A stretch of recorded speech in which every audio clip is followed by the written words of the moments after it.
Bonjour et bienvenue dans la météo du Bitcoin. J'espère que vous allez bien. Ça, c'est la tasse de mon shop. J'en suis très fier. C'est les sous-sous dans la popoche. C'est juste pour pas oublier de prendre profit au moment T. C'est plus pour la blague. Hein. C'est Merx. Je profite de ce début de météo et que j'ai toute votre attention pour vous dire que je commence ma campagne de promotion pour le Black Friday à 50% de réduction pour l'année, ce qui fait 234 € pour l'année, ce qui fait un peu moins de 19 € par mois, ce qui est beaucoup plus rentable que Netflix pour 1 heure de live par jour. Si vous voulez savoir si c'est bien, si c'est pas bien, bon, je ferai régulièrement la pub, ça va durer jusqu'au 30 novembre, c'est large, c'est le moment de mettre des sous de côté. Je vous propose de lire les reviews VIP, où il y a tous les reviews de tout le monde. Et bon, bah, c'est des gens qui sont pour beaucoup déjà presque depuis 2 ans. Hein. Je peux vous dire que, bon, a priori, ils ont vu un minimum d'intérêt. Et puis sinon, bah, pour s'inscrire, c'est offre VIP. On clique sur la médaille. Ici. Non, c'est celle-là, c'est la deuxième. On va faire en sorte qu'elle ressemble, hein, mais c'est la deuxième. 1 an pour 234 €. Et ensuite, on a les informations. Qui sont reçus par message privé, et puis on fait ce que ça demande, et puis voilà. Et puis après, ça y est, vous êtes VIP pendant 1 an. Les anciens VIP qui disent « Oh putain, on est le 30 du mois, comment je fais pour pas payer ce mois-ci et prendre 1 an à moitié moins cher ?» Bah, il va falloir vous désabonner aujourd'hui. Et je vais le rendre visible pour vous aussi, l'offre VIP. Peut-être je vais modifier le nom pour offre Black Friday, comme ça sera clair, mais bon, du coup, c'est reparti. Donc oui, Ship. J'avais prévu de ne pas faire Ship, mais il faut se rendre à l'évidence qu'il y a beaucoup de youtubeurs. Peut-être que certains viennent de chez moi, mais il y en a beaucoup. Donc c'est la vie, il faut s'adapter. Donc je m'adapte et je vais faire du Ship et je vais bien m'occuper de vous, vous inquiétez pas. Mais bon, Ship par le prix, pas Ship par le contenu. Hein. C'est ça qui est bon, c'est ça qui est bon. Donc voilà, ça veut dire aussi que je rempile pour 1 an. C'est ma promesse, c'est-à-dire que je m'engage. Et aussi, c'est le bon moment pour avoir quelques cryptos. Je suis en train de passer bullish, là, même plutôt bullish. Mais bon, c'est tendu du slip. Mais c'est parce que c'est tendu du slip, c'est intéressant. Bon, la page promotionnelle étant passée, le niveau d'incertitude est à son comble. Tous les éléments bearish sont sur la table, en fait. Tout le monde sait pourquoi ça doit chuter. Tout le monde sait que ça va être affreux, mais ça chute pas. Et je dirais qu'on a tellement eu de FUD, en tout cas sur le Bitcoin, les autres cryptos je sais pas, mais en tout cas sur le Bitcoin, il y a eu tellement de ventes et tout, et ça peine tellement à traverser que je commence à me dire qu'il y a un sacré espoir en fait. Il y a un sacré espoir. Ship pour ce que c'est, merci. Donc, on n'a pas encore d'informations techniques comme quoi ça va repartir. Je vous parlais juste de sentiment et j'ai bien l'impression que le sentiment est exactement là où il faut. Je dirais même que c'est un potentiel échec et mat pour les bears à l'heure qu'on parle. Alors, le mec était bearish avant. C'est mon job de changer d'avis. Hein. Le but, c'est de ne pas être dans le camp de tout le monde. Alors, le truc étant le suivant, c'est que plus bas sommet, plus bas creux, plus bas sommet, donc là pour l'instant rien, hein, juste un support avec des stops évidents. Je vous cache pas que je voulais pas acheter et c'est chaud d'acheter tant qu'on n'a pas niqué ces stops évidents. C'est pour ça que je dis qu'il y a un échec et mat pour les bears. Primo, il y a beaucoup de gens qui attendent pour acheter là. Moi le premier. Le truc c'est même pourquoi on n'y est pas allé bordel. Et j'ai vu pas mal tourner dans les canaux que je fréquente, c'est putain pourquoi on n'est pas allé, impossible d'acheter tant que c'est là, etc., etc. Bon, c'était ma logique, elle n'était pas conne, c'était celle d'hier. Le truc c'est que ça monte là et je vois des gens qui shortent. Et on a à peine monté de 1000 balles. Donc c'est intéressant. Je vois aussi que, et du coup je me dis, il y a potentiel... expansion de cette chose-là, c'est que déjà ça a pompé avec très peu de volume, comme je vous ai dit, les order books sont très fins, les vendeurs envoient tout ce qu'ils peuvent, ça fait baisser le prix tout doucement, et il suffit de très peu d'acheteurs pour que le prix s'envole. C'est ce qui s'est passé ce matin. Si en plus de ça, les gens ne sont pas d'accord avec le fait que ça monte, bah, sans forcément dire que le bull run va continuer, on pourrait penser disons qu'il y a un hameçon qui a été jeté et qu'il y a des gens qui sont prêts à le mordre. Pourquoi je dis hameçon qui a été jeté? L'hameçon, c'est que le narratif bearish a été embrassé par tous, mais qu'en réalité, les bears galèrent. Et contrairement, même si on a tout qui est quasiment similaire, alors on a tout qui est quasiment similaire à mars 2020, en termes macroéconomiques, hein, le dollar index qui break out, etc., etc. Sauf que ici, là, tout le monde était bullish. Moi, le premier. La bonne nouvelle, c'est que si on se fait massacrer, on le verra très vite. Donc, je dis pas que c'est sûr, hein, ça monte, et c'est pas écrit, hein, c'est pas écrit dans le graphe encore. Je dis juste que le sentiment est prêt.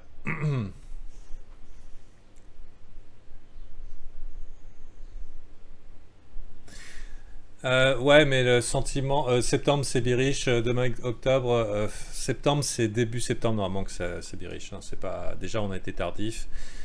Qu'importe, on va pas parler forcément de saisonnalité, les conditions cycliques économiques n'ont pas forcément machin et tout. Mais ce qu'il y a, c'est que depuis ce matin, je vous vois parler et vous êtes tous en train de dire non, non, ça peut pas monter. Et du coup, je me disais pareil et du coup, je me dis ok, on est prêt, on est mûr. On est mûr.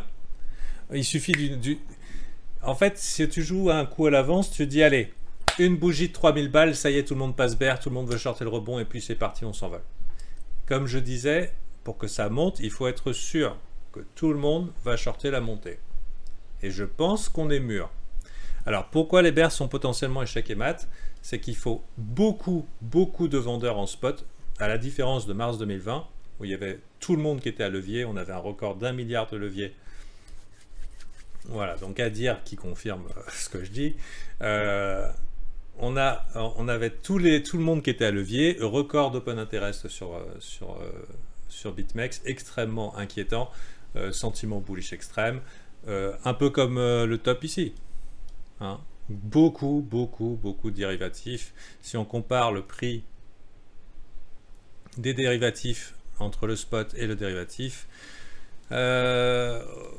on était beaucoup à dérivatifs. Hein, vous voyez ici, hein, beaucoup à dérivatifs, c'est la comparaison du prix entre les deux. Alors que depuis cette zone-là, il y a quasiment très peu de dérivatifs. Les acheteurs en spot sont beaucoup plus motivés. Donc on n'est pas dans une situation où on peut dire ouais, les gens sont gros à levier, surtout sur le Bitcoin. Alors peut-être sur les alts, quoique ils ont bien dû être refroidis, mais sur le Bitcoin, non. Hein. Il n'y a pas du gros à levier sur le Bitcoin, hein. Il n'y a que dalle. Donc si le prix doit descendre, ça veut dire que c'est des vendeurs en spot qui font descendre. Mais Scoop, ils font ça depuis tout ce temps-là. Et pour l'instant, ça galère un peu. Donc là où les bears sont échecs et mat, c'est qu'on n'a pas forcément de potentiel liquidation cascade. Je peux me tromper complètement, hein. Ce n'est pas des conseils d'investissement. Considérez tout ça comme un simple divertissement. Pourquoi les bears sont potentiellement échecs et mat?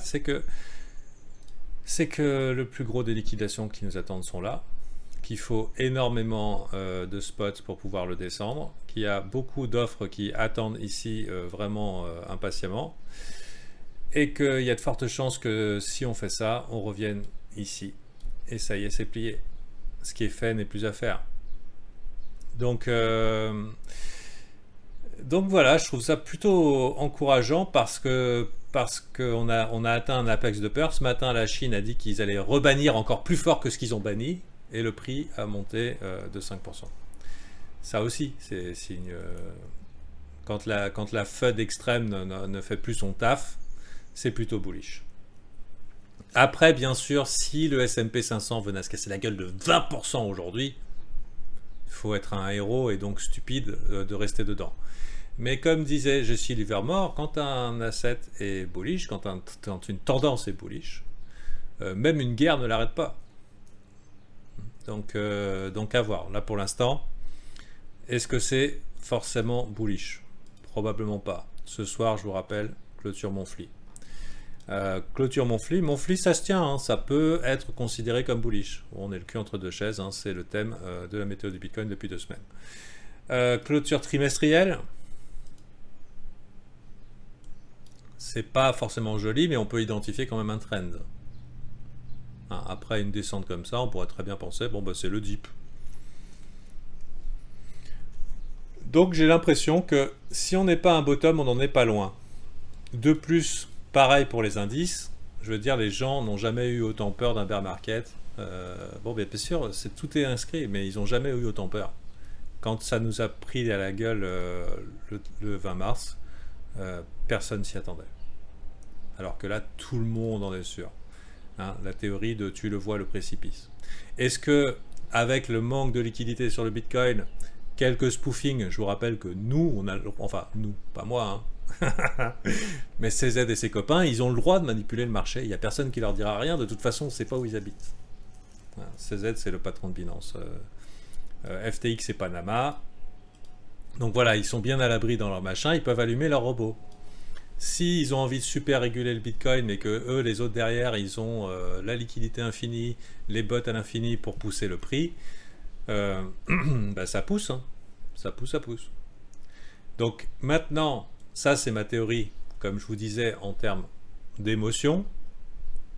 Qu'on aille là, mais pas très loin, ou qu'on reste ici, qu'on monte doucement, pour moi, dans les deux cas, ça reste bullish.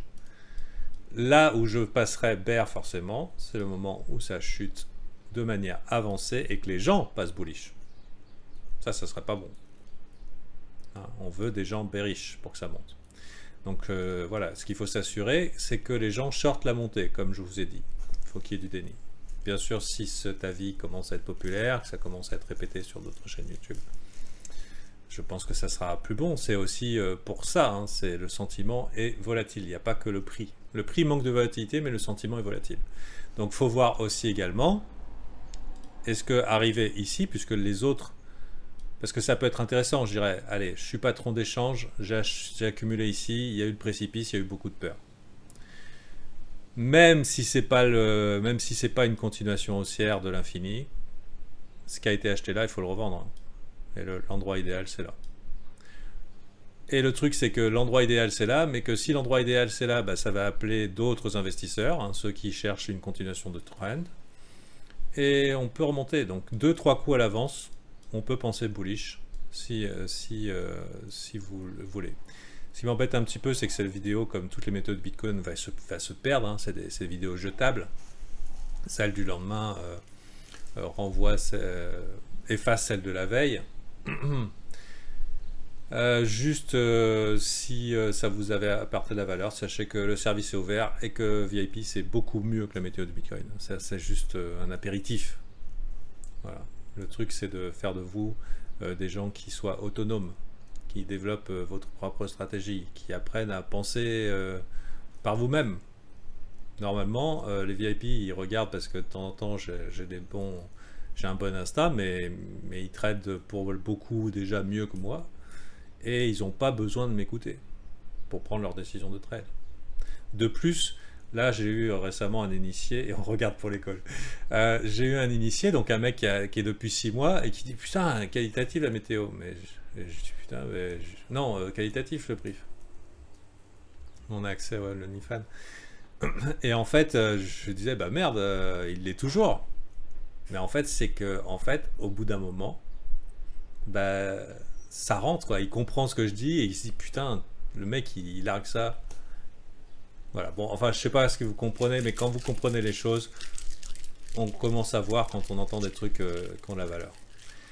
Sur ce, ça coûte pas grand chose d'essayer, je vous attends dans le groupe VIP, on vous appellera les petits yeux. Il n'y a pas de honte, hein. C'est juste qu'on a besoin aussi de vous parce que quand on est débutant, on est très bon pour se tromper, mais ils ont tous commencé comme ça, donc il n'y a pas de bizutage. Hein. Mais sachez que